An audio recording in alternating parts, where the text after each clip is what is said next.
निशाना था। I can assure you, it was a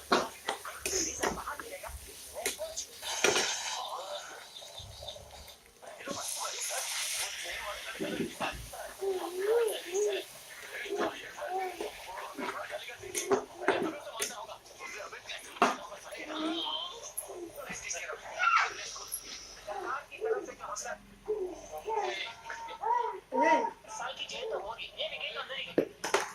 कौन? वफा, इन सब नामों से दुनिया को हिला रहा हूँ। सभी आतंकवादियों का हाथ देंगे जेल को मैं।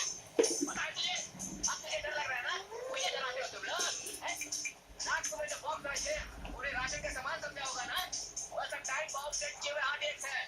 सारे ट्रेन में फिक्स कर चुका हूँ। आधे घंटे में देखना एक-एक कोच कैसे उड़ते हैं। 2-2 किलोमीटर तक उड़ते दिखेंगे। अगर उसके बाद भी तुम सब बच गए, तो मेरे पास AK-57 है। सबको एक बार में